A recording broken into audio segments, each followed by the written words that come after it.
start at 6:15, and we got quite a bit of stuff we want to go through tonight with everyone. First off, thanks for coming. It's nice to see a big crowd tonight.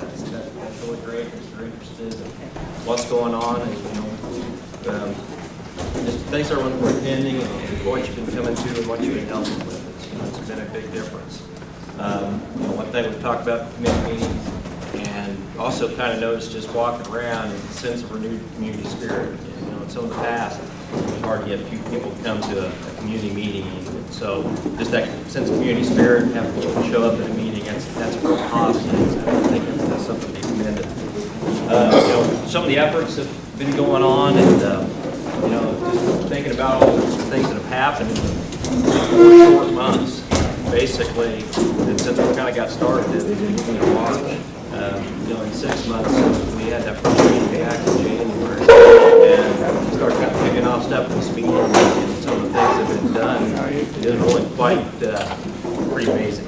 So, just even this last week, I thought we had a really nice county fair we hosted down here, and I don't know if the rest of you picked up on some of the comments, but I did pick up on quite a few people talking to me about how much they noticed things have cleaned up in the town, and how nice things look, and how great the parade was, and how nice the Civic Center looked, and the fairgrounds.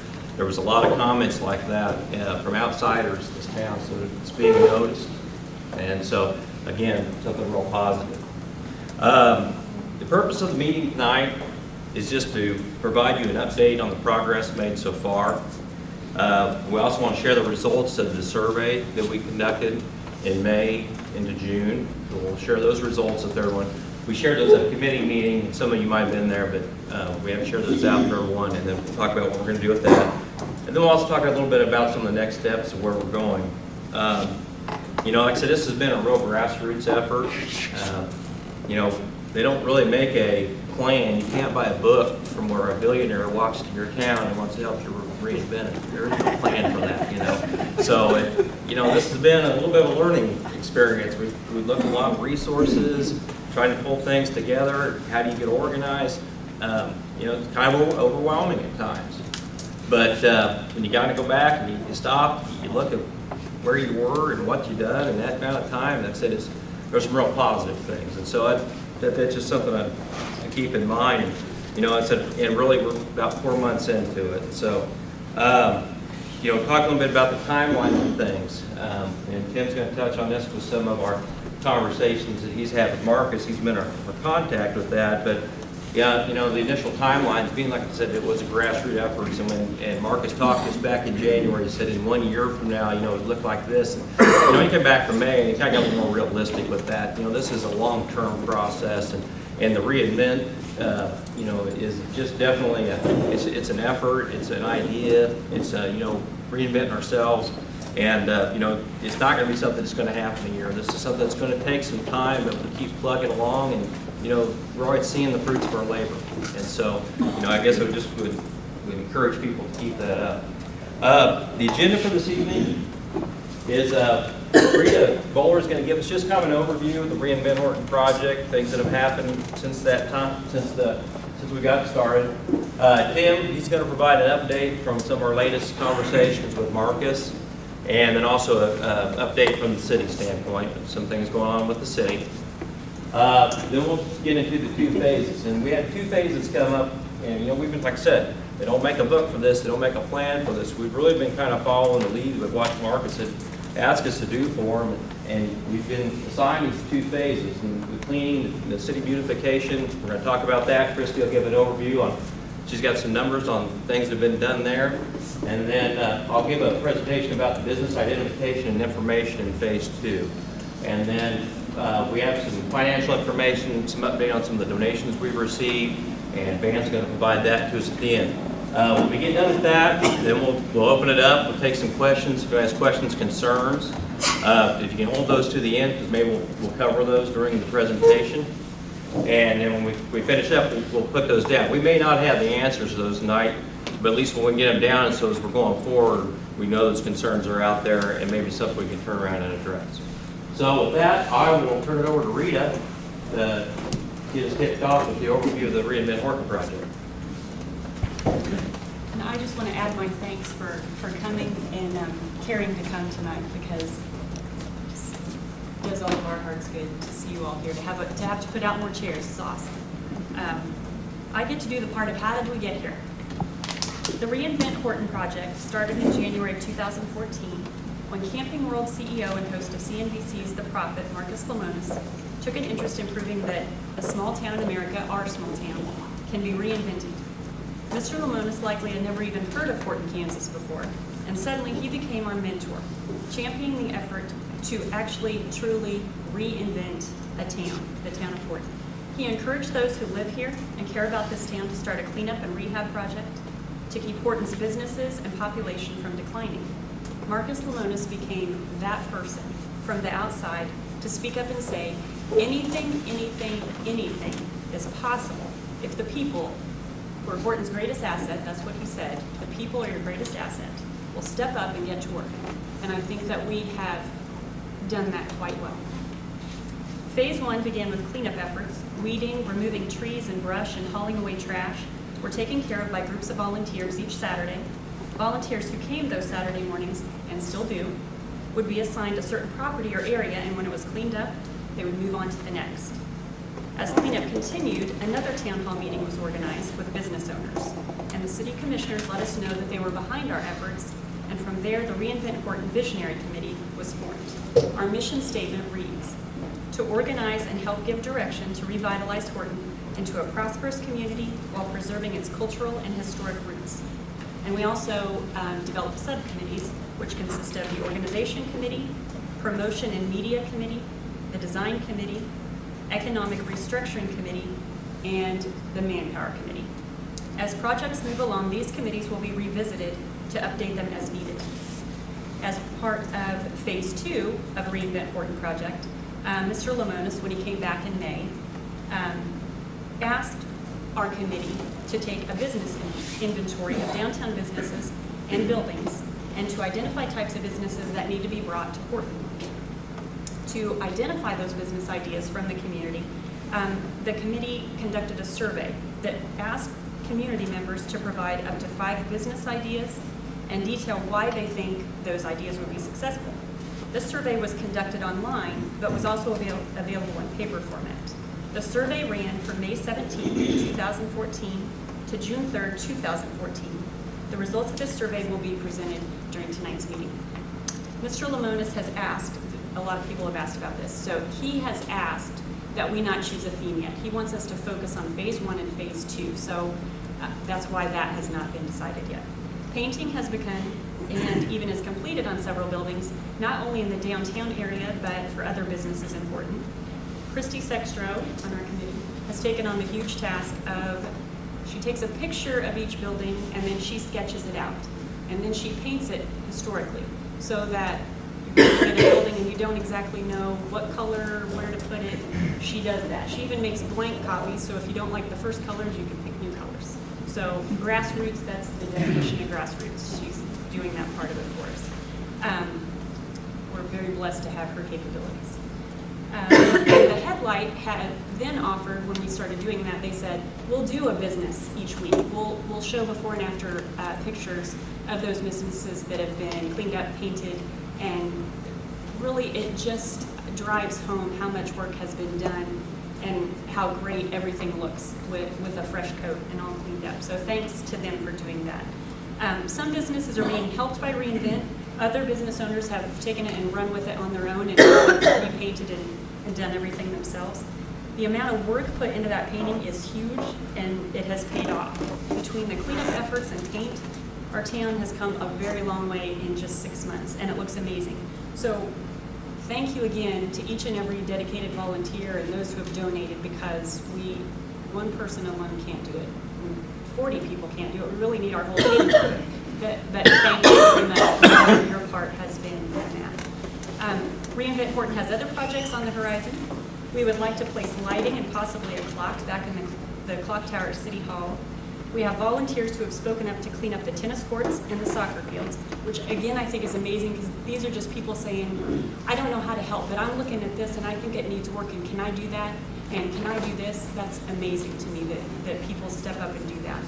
And then we have 3 families who have adopted the railroad park on the south end of town. The city is moving forward with work on streets, curbing and lighting. And our cleanup continues every Saturday from 9 to 12 and any evening that volunteers have free time to work.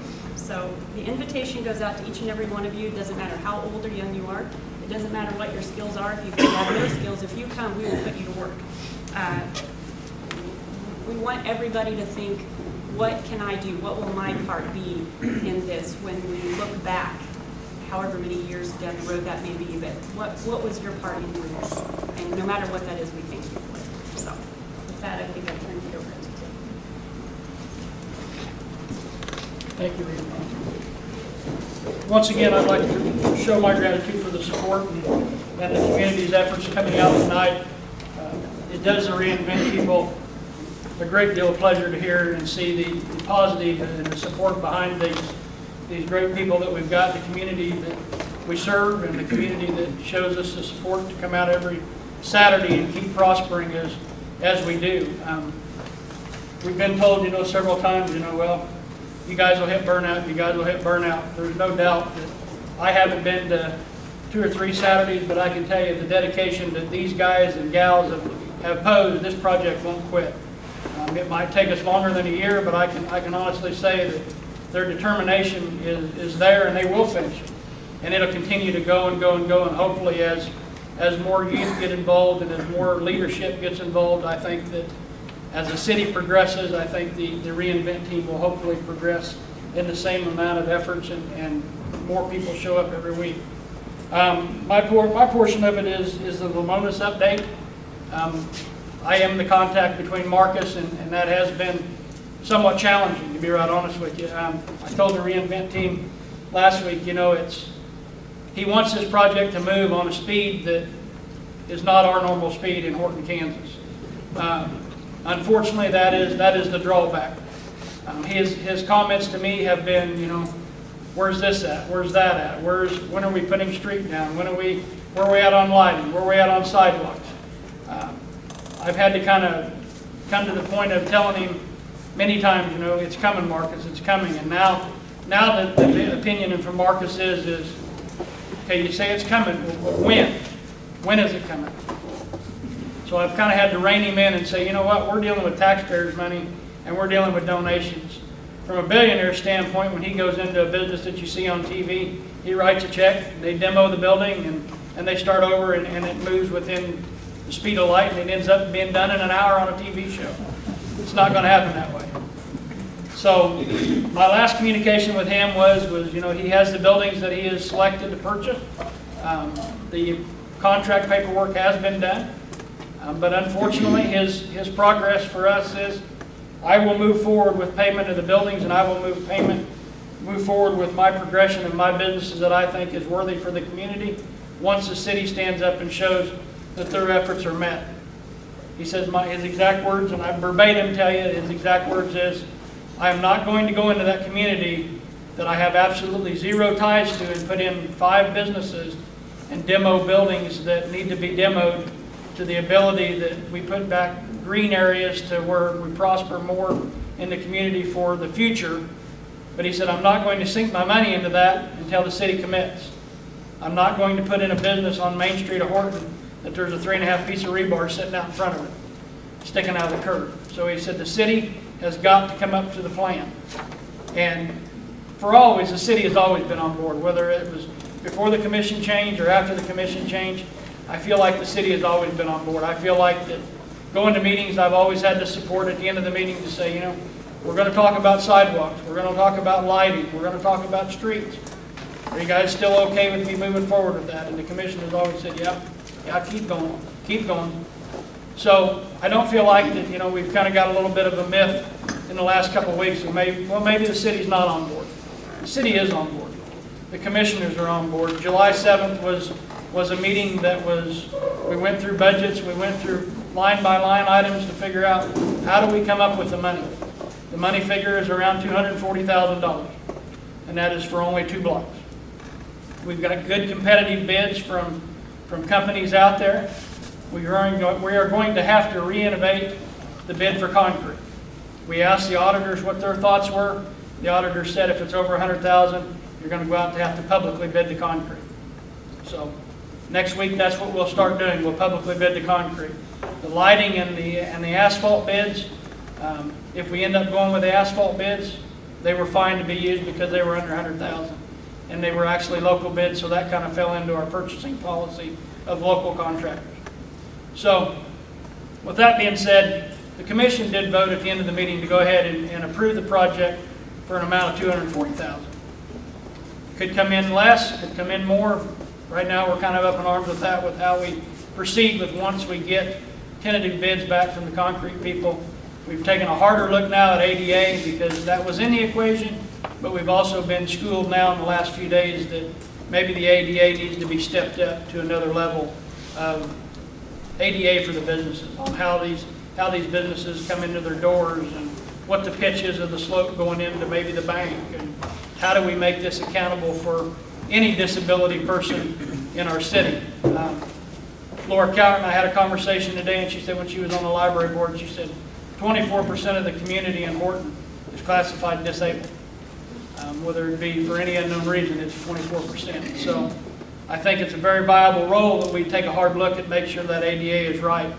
And if we don't meet 2014 standards, there's already 2015 standards that are in place, and so we're trying to get some of that information into where we can maybe step it up to the next level of 2015 and make sure that that is compilable and we're ahead of the game. So with that being said, that's kind of where the city's standpoint is. Marcus's standpoint is I'm not going to pay for nothing, guys, until I get commitment from the city. When the city's committed, I'm committed. Once the city's committed, I personally believe the sky could be the limit. I've been in contact with Bill Stevenson and his brother out of Kansas City. I think there's organizations out there that Mr. Stevenson and his brother are helping out with, trying to figure out how we attract other businesses and how maybe some of these old programs and organizations in the city, whether it be Topeka or Kansas City, may have availability to businesses looking to relocate to small towns. Whether it be any of the businesses that Jason's about to show you on the survey, that's unknown yet. But for our point right now, I think the city commission is committed. We're going to move forward. Reinvent team, I know, won't stop. But I can tell you, from a standpoint of a mayor, it makes me no prouder to say that this community is moving forward. And every day that I wake up, at least one time a day, somebody says, "Man, town looks good. Man, you guys need to keep moving." The fair, Jason hit it on the head, was amazing. Of what was being said. Kevin Chadwell from the Better Beef Days came up to me at the end of the sale the other night, and he said, "You know what? This community didn't look like this 6 months ago. This community, for the years of Better Beef Day coming to town, has kind of been drab, and it's kind of been stagnant." But he said, I can feel it vibrant when I came down to the fair this year and supported the Better Beef stuff and the cattle end of it, and the entire fair, that the more morale is boosted up and the people are happy and walk into the cattle barn. Wow, what a difference that made. So it's not going unnoticed. You guys' efforts aren't going unnoticed. So it's now the part of the city, and I think the city's ready to stand up and do our part. But the gentleman in the crowd, Gary Smith's in the crowd from Swab Eaton. We, along with Swab Eaton, and we use the engineer firm of BG Consultants that have helped us through many, many projects. I think that as time goes on, we're going to have to get them kind of people involved, because we only got 2 blocks to do. We got 2 more blocks headed north that we need to step up and figure out how we're going to get that done, and when will that be done. But I think we can do it, and I think with your guys' efforts and your support, this team won't quit. This guy here will quit. He's here every Saturday. Thank you. All right, well, Christy is going to get us updated on the cleaning and beautification. You're going to stay in. She's had some knee surgery, so we won't make her move around a whole lot. All right, we started our work days back on January the 25th. It was very cold that day, I remember. Somewhere around 150 people, adults and kids, showed up to clean the downtown area. Reinvent Horton has to date cleaned approximately 70 properties, not including the initial downtown cleanup day. This also does not include all the properties that the 3rd grade class cleaned along Central this spring, nor does it include the numerous properties in which people came and picked up the to-do cards and did not return them, so we don't have a record of those. Rita got me some other information today that just blows my mind. RSP Trash Service has hauled away 41 tons of trash. That does not include private citizens disposing of trash at the landfill and countless trips to the tree dump. And one of our citizens, Laura Coward, has picked up by herself 58 bags of trash along 4th Avenue East, all by herself. So there is no one in this town that should say, I don't know what I could do. Get a trash bag and just get it going. Anyway, unfortunately, the numbers have slowly dwindled on work days, but we have a core of people that show up religiously every single week. And if I don't know how to get people to come out, rope them, tie them, I don't know. It's hard for us to get our heads around why people aren't wanting to come and see our town grow. But anyway, this core group of people, it may take a little longer, but we're going to get it done. We have painted and/or helped paint 9 businesses, cleaned the Civic Center at the fairgrounds, painted curbing, stripes, and hydrants around town, painted our town's Christmas decorations, which has been my wish for like 6 years. It's like the best thing that's ever happened. Anyway, stained the playground equipment at Hickory Point, painted the shelter houses and trash cans at the lake. We also cleaned and landscaped several properties. This does not include the numerous homeowners and businesses who have taken it upon themselves to hop on the bandwagon and beautify their own businesses and yards. We have along the way been blessed with numerous businesses, groups, and individuals who have treated us to free lunches and snacks. Local businesses have graciously donated supplies to us, everything from tape and brushes to water and ice. We have partnered with Sherwin-Williams, who after reading about our story in the KC Star, wanted to help in any way they could, and they have been tremendous. They deliver everything to us every Friday that we order anything. They give us everything pretty much at half price. It's been amazing what they've done for us. And Compton Hardware has also been a big help also. We have now moved our focus back to the downtown area per Mr. Lamonis's request. I'm sure you've noticed the businesses along Central that have already been painted. And like Rita said, we're in the process of drawing them out. This is one great thing that I can do while I'm sitting at home doing nothing all this summer, was draw these buildings out, and then I color them out, and the businesses can paint the schemes they want to paint. So, and that is about where we are right now. Kind of a follow-up of that. On the slide, we added some pictures of some of the cleanup efforts and cleanup days and that one, but on our Facebook page, when we talk about out-of-towners coming in and noticing things, we've had a few comments been put up, and these are people who lived here at one time and were back visiting just here in the last week. Like Sergeant Geiger had mentioned that he was back at the fair on his way through. He said, like, he's moving to Japan. He's, of course, in the military, but he just said downtown's looking much nicer than 2 years ago than he was here. He just made a point to point that out. It's Alan Pierce. I don't know who Alan is, but he put on there that if you haven't been to town in a couple of years and decided to spend a holiday visiting Horton, Everson Mills, he was really impressed with what he saw. He said extreme pride for the good folks there. Keep up the fantastic work. And one of the few livable towns left in America. So my measuring stick is with that. But like I said, people are noticing. From the outside, people are noticing. It's grabbing some attention. So, and then this was actually, I think it was out on Twitter. Just something to note. There's a lot of chatter out on Twitter that'll get going, especially if markets gets involved. And if you don't not on Twitter, right, don't get the tweets, obviously. But he'll get a conversation going, and he'll get a lot of people jumping on. So when he gets involved, it really gets people stirred up and brings some people along. So, that's him. I sent the picture of the dad's building to Marcus. And last weekend, there were over 9,000 people up there. Oh, really? Wow. Yeah. So it really, the power of the social media and the power of, that, he kind of talked to us about that. Really just brought some things on. So I'm going to go ahead and jump to the next part here. And this is phase 2. When Marcus was back in May, he asked us, okay, you got the cleanup efforts done. And he goes, now, here's the next part I want done. And so we met with the committee and go, this is really the phase 2 directives. And number 1 is, I want to know what you got in your town, what your assets you have in your town from your business standpoint. What's here? What do they have? What services they provide? What are they looking to do? Do they want to sell? Or they want to expand? What's here? And so that's been the first thing we've worked on in this. It's really the purpose of it is to gain an understanding of what businesses exist and what opportunities are available. And so what we've been working on, we're putting together a complete inventory of all the businesses we have.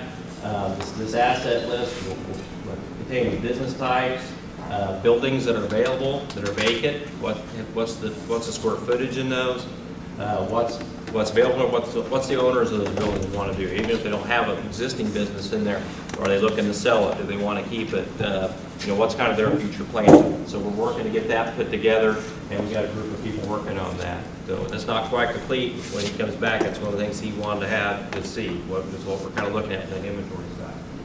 The other part of it is because he goes, what businesses do people think will work here? And, that's basically how he said it. He goes, why would people, what's going to work here? What do people foresee? And he goes, and then why? Why would they think that would work? And so the second part of it is we put together this survey that we conducted online, and Rita spoke briefly about that, and where we asked the questions, just, give us 5 ideas and why do you think it worked? And, there wasn't crazy, there were some, I guess maybe some people that have crazy ideas, but, that might be the idea that makes it go. And so we had 123 respondents, 119 online, 4 in paper, and it was open from the 17th of May to June 13th. This survey generated 426 idea entries, 78 different categories of businesses. Now, when I say that, we got grouped into one, or you might have multiple ones that are like a food and dining, but there might be different types of food and dining. So when I did the breakdowns of it, kind of broke it out that way. So that was a lot of data to deal with when I got it all back. So we broke it down to the Better Business Bureau categories for the reporting purposes, and that's how I'll show you tonight.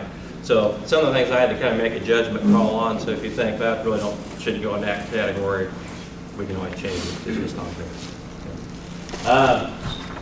Some of the survey demographics, we did ask some demographic information. We want to get a feel for who was filling out the surveys. You can look here at our age demographics. 35% of our respondents were between 46 and 55, and just kind of bell-shaped curves from there. Type of business or type of person, 24% were male, 76% were female. Business owners, 88% were non-business owners. We had 12% of the respondents were business owners. 47% of the respondents live in Horton, and 65% of them work in Horton. So that was kind of our overall demographics. And actually, when we got done with this, and I'll talk about this at the end, we have a report that we put together to break this down, the demographics that fall along each category. I don't have that amount of detail for you tonight, but we put together a booklet, and I'll kind of share it with you here and then where you can get that down the road. Survey results. The one that generated the most responses was 186 responses. It was in the food and dining category. Entertainment and recreation came in second with 82, merchandise, retail, 67, Hogan Garden, 34, personal care and services, 21, travel and tourism, 16, manufacturing and distribution, 5, health and medicine, 5, and automotive, 4. So those are the Better Business Bureau categories I was talking about. So that's when I grouped them. That's where things fell in at. Total overall responses. The number 1 response that we had throughout the whole survey was that people wanted some sort of deli. And I'll go through the responses with that, but it was the need to have a fast, healthy meal that was quick, and they didn't want to be pizza or fried food. That was the push on that. We did have quite a few people respond to a fast food type under that food category. Some of the responses to that came back to just like when you're in town for ball games, things like that. At 9 o'clock at night, you're leaving town, the kids are like, there's nowhere to grab something to eat. Clothing store ranked in at number 23, bakery 22, coffee shop, cafe 20, gift shop 19, a movie theater, drive-in 17, a sit-down restaurant 16, and we had a tie at the bottom for soda fountain, ice cream, and donut shop. So, and I think the next one was a Weight Watchers Center. I'm not but I don't know. That's like a deadly combination. But, anyway, so like I said, you know, those top 10 overall responses. I'm going to go through these pretty quick. I don't want to read all of them because we'll have a report where you can go and get the data. But like I said, going back, like the #1 response being the deli Subway, that fresh food quick, sandwiches, soup, salad bar, want a healthy option. They can't get it in town now. When you look at the data sets in there, you know, I don't want to drive 30 minutes to go get a salad and a nice sandwich or something like that. So that came in. I'll skip the fast food, but I'll talk a little bit about the bakery. 22 respondents there. That was kind of a, you know, birthdays, graduations, retirements. You know, be able to pick up a cake or something for that. Be able to pick up some homemade things. I kind of like this idea here, incorporate with a coffee shop. Why some of these ideas may not stand alone, maybe grouping a few of them together actually could make something viable. If it's a gift shop with a bakery or, you know, something goes along that line where you could diversify a little bit, maybe have an opportunity to succeed. The coffee shop, cafe, that came in next. People looking for a gourmet coffee, the Starbucks type, but locally owned. A place where they can grab a quick breakfast. The sit-down restaurant, there's kind of a wide array on the sit-down restaurant on what they wanted. You know, some not a diner or a bar, some were looking for more fine dining. Steakhouse, the soda fountain ice cream shop, thought to be a soda fountain, could be a tourist draw, and everyone loves ice cream. And so that came up a lot. I'm not a big ice cream eater, but I guess people really are. So there was a comment like similar to the Snowballs in Atchison. If you've ever been down there, have an ice cream store down there, Snowballs in Atchison. This is kind of a general restaurant, health food, grocery. That was brought up a few times. The more health conscious people open around, making more use of the community kitchen that sits in town. Consignment space, maybe it's a, I think the comment said something like a store where maybe it's one of the storefronts, it's like almost a year-round farmer's market where people can come in and have consignment space and sell their stuff off the shelf there. Microbrewery was brought up in some of the old buildings we have. That's gotten to be a big growth in Kansas. There's chances for regional distribution if you could actually produce the product here. Bar and grill, place to socialize, a winery. Farmers market, that could have gone back up with the healthy foods. Like I said, I'm doing the splits on that. You know, how do we expand on what we have for the farmers market, improve that. The Mexican restaurant and the Whole Foods restaurant too. That was kind of interesting comment when we looked at it. We talked about the farm to table being a very fresh food, organically grown place, being a little bit unique, so it could be anywhere else. Excuse me, I gotta get a drink.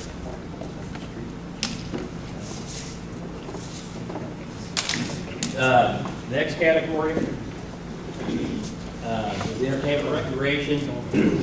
That's 17 responses for the movie theater drive-in. You know, it's kind of brought up a couple times with how Waffle is in there, so maybe that would be an opportunity. Also, they'd be looking at it, maybe it's a different type of theater. You know, theaters do get kind of tough because of content rights and the number of screens you got to show. But you know, maybe if you showed only old films, made it unique, and kind of made it so maybe that would be an idea. Bowling alley, recreation, youth center. You know, those have been brought up at other meetings we've had. You know, places for the kids to congregate.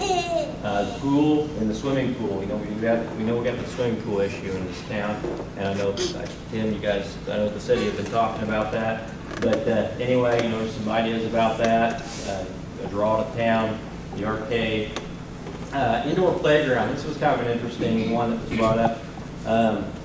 I don't have quite all the comments there, but it was more like could use of one of the buildings to create an indoor playground for a regional draw for like birthday parties, things like that, or you'd have some of the blow-up stuff and things like that where people bring that in. Skating rink, go-karts, there was just some of the others coming down the end. The vending, I thought that was kind of interesting, a red box rental, you know, there's a low overhead business. You just have you don't have an employee, the box just sits there and does all the work. One person brought that up. Merchandise and retail, clothing store was the top response there. And multiple, they said, you know, just to drive 30 minutes just to go buy the basics. I'd go and drive 30 minutes to go buy socks and underwear and things like that. There was the thoughts maybe if you be unique with some upscale clothing, you could make it unique to another area. Maybe it'd be a draw in. Secondhand nice clothes, accessories, jewelry, handbag.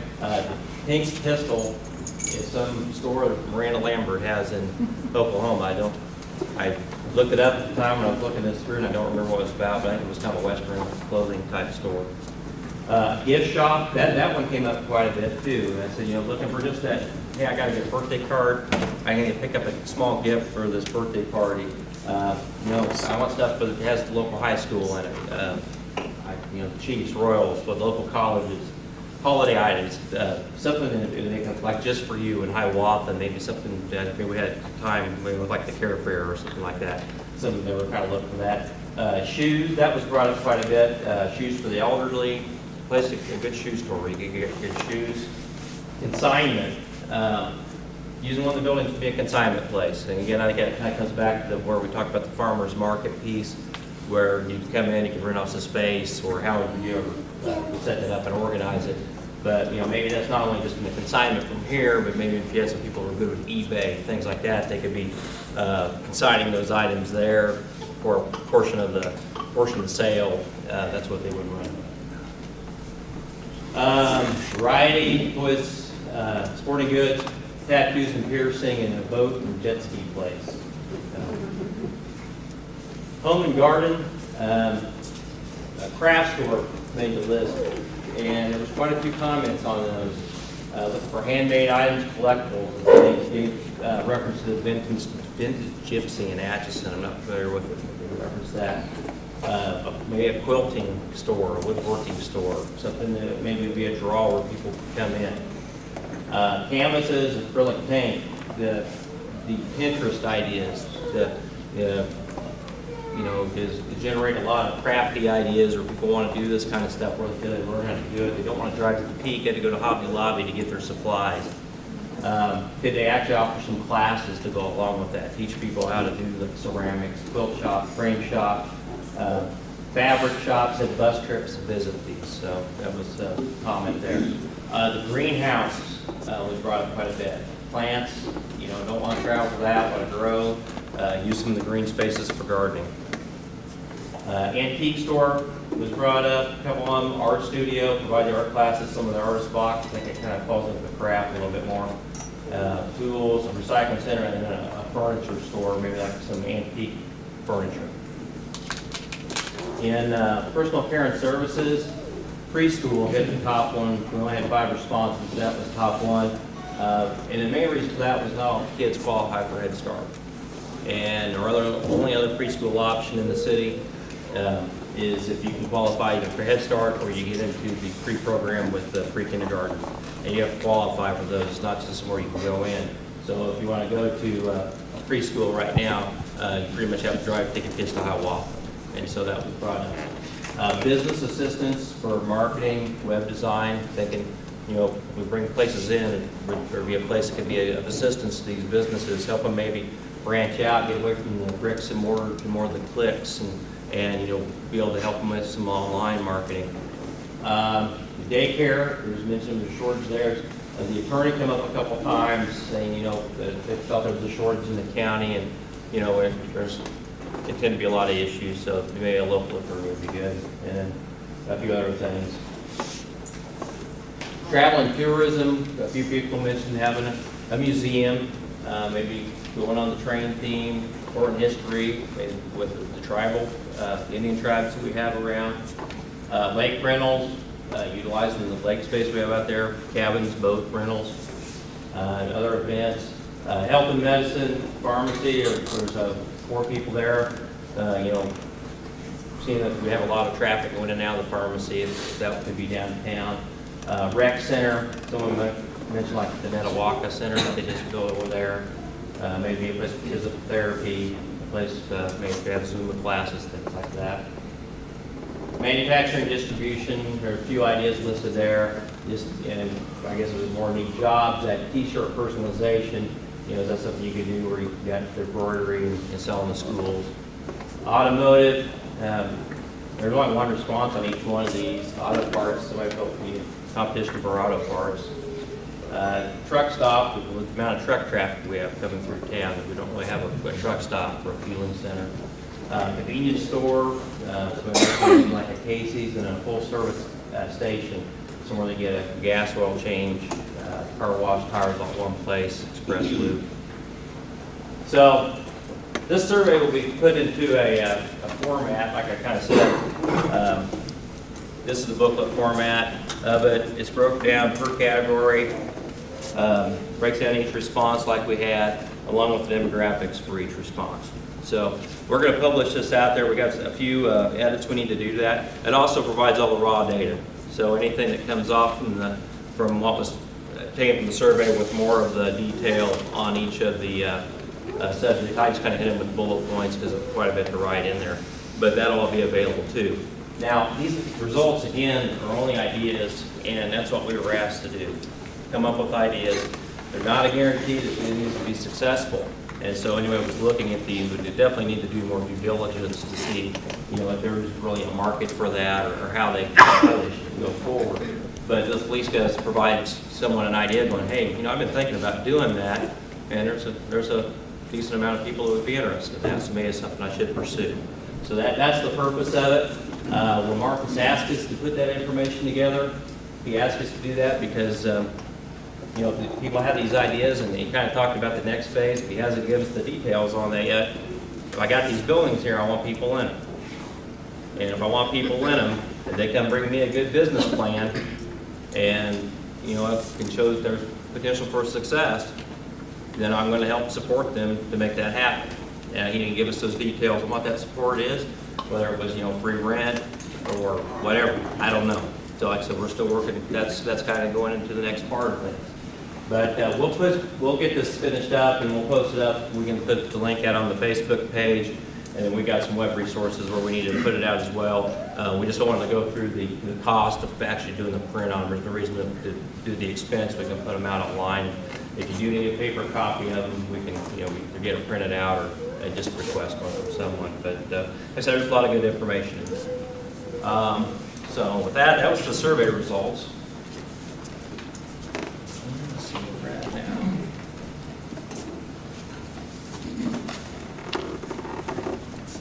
And I'll turn it over to Van here to talk a little bit about where we are with the finances.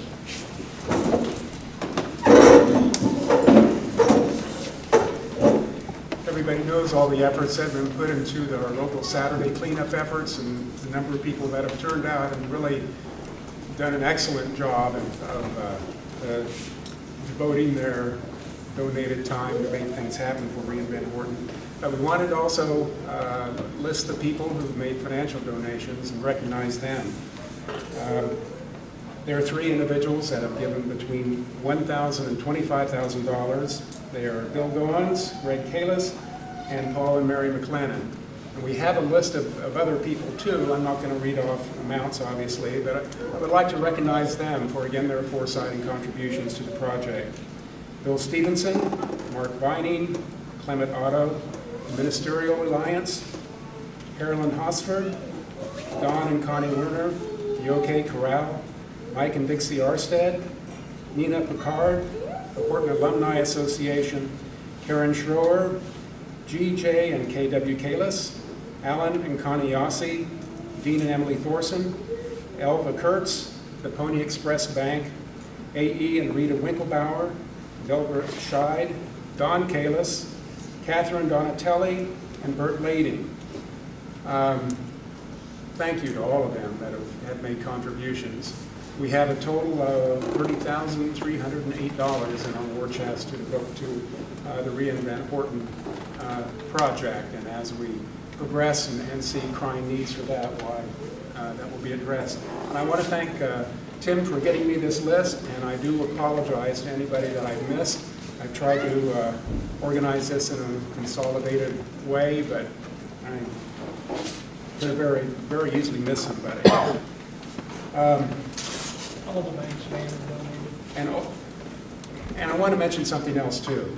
In addition to the people that have made financial donations. We've had countless others, both in and outside the community, that have donated in the form of providing meals for people, providing free supplies, providing discounts and other things that we purchased. The list here is really, really endless. And the people that have contributed in that form are really just kind of too numerous to mention. One last thing I would like to say is Justin has kind of done it again.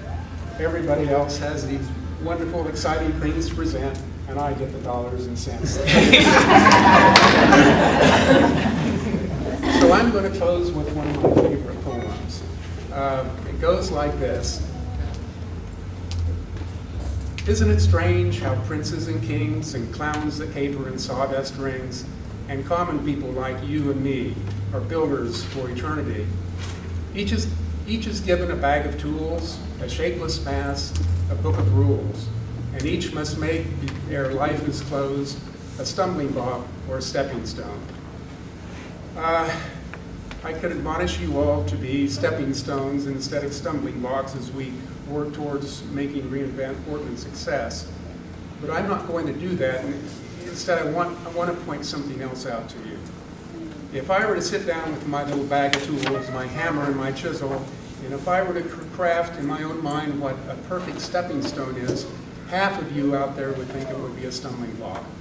And if I were to craft what I thought was a stumbling block, many of you would think it would be a stepping stone. So my question is, what's the difference? Even if you were to define that without calling it a stumbling block or a stepping stone, it would probably be exactly the same thing. So what's the difference between the two? The difference between the two is attitude. It's the intent of your heart. And I'm fully convinced that the most important thing in this life is not what we make, but the heart behind it that makes it. I think it's more important for someone to build a shack for their neighbor, for their fellow man, than it is for a Warren Buffett to build an empire and do it on the basis of greed or do it on the basis of seeking power.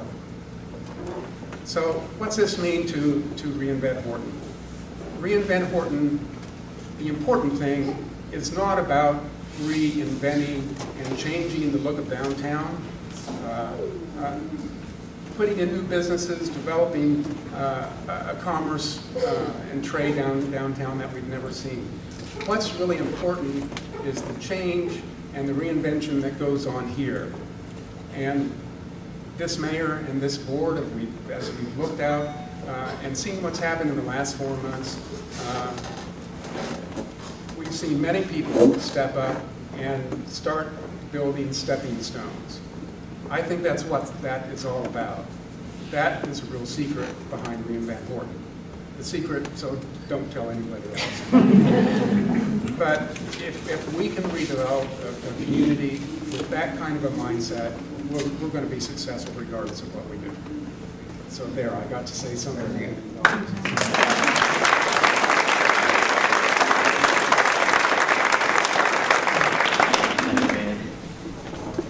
Well, we'll wrap up. Just kind of wanted to, like I said, Marcus has been the guy that kind of was the outsider that got us started on this. And wrap up, but just a comment here. Scott Lowe, one of the Twitter guys out here, tweeted out some pictures of the painting that was done out to Marcus. And his response, he put it out there online, because you guys have all done great work.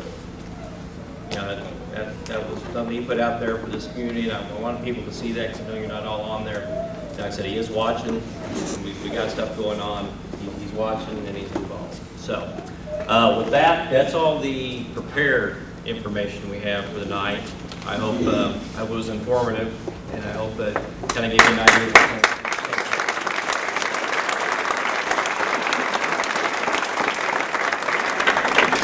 We want to open it up maybe for the next 10 minutes, 10, 15 minutes, or some questions or some concerns that need to be brought forward. Like I said, I don't expect that we can give you an answer tonight, I think it's more about, we'll keep that in mind as we go forward, we'll take a look at that, go from there. But if anybody from the public has any concerns they would like to express, questions, we sure like to open up the floor at this time. I don't see anybody jumping up. So I guess with that, thank you. Thanks for coming. Thanks for being a part. Thanks for coming and listening. So, thanks everybody.